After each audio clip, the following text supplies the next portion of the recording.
ناظرین، حضرت حزقیل علیہ السلام شام کے علاقہ دریا کے چھوٹے سے قبرستان سے کچھ دور ایک مکان کے بیرونی چبوترے پر ایک الگ تلق قبر بنی ہوئی ہے، جس کے بارے میں یہاں مشہور ہے کہ یہ مشہور اسرائیلی پیغمبر حضرت حزقیل علیہ السلام کی قبر ہے۔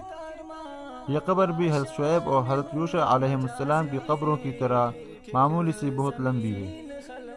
تاریخی روایت کے مطابق حضرت حزقیل علیہ السلام حضرت موسیٰ علیہ السلام کے تیسرے خلیفہ تھے۔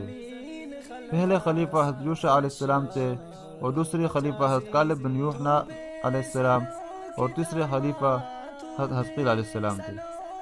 موجودہ بائبل کے عہد نامہ قدیم میں ایک صحیفہ آپ ہی کی طرف منسوب ہے۔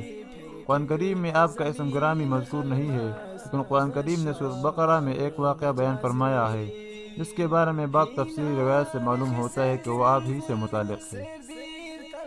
حضرت عبداللہ بن عباس رضی اللہ عنہ اور بعض دوسرے بزرگوں سے یہ روایت منقول ہے کہ ایک مرتبہ حضرت حزقیل علیہ السلام نے بنی اسرائیل کی ایک جماعت سے فرمایا کہ فلاں دشمن سے جنگ کے لیے تیار ہو جاؤ، تو وہ لوگ موت کے خوف سے بھاگ کھڑے ہوئے اور ایک دور افتادہ وادی میں یہ سمجھ کر مقیم ہو گئے کہ اب ہم موت سے محفوظ ہو گئے ہیں۔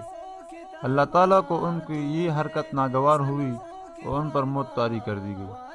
وہ سب کے سب موت کی آغوش میں چلے گئے۔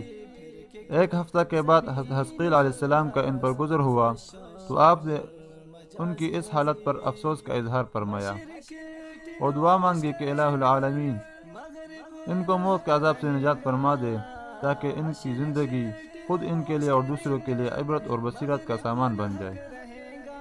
آپ علیہ السلام کی یہ دعا قبول ہوئی اور وہ لوگ زندہ ہو کر عبرت و بصیرت کا سامان بنے۔ قرآن کریم نے اس واقعے کو اس طرح بیان فرمایا: ہم نے ان لوگوں کو نہیں دیکھا جو موت کے ڈر سے اپنے گھروں سے ہزاروں کی تعداد میں نکلے، پھر اللہ نے فرمایا کہ مر جاؤ، پھر ان کو زندہ کر دیا۔ بے شک اللہ تعالیٰ لوگوں پر فضل کرنے والا ہے، لیکن اکثر لوگ شکر نہیں کرتے۔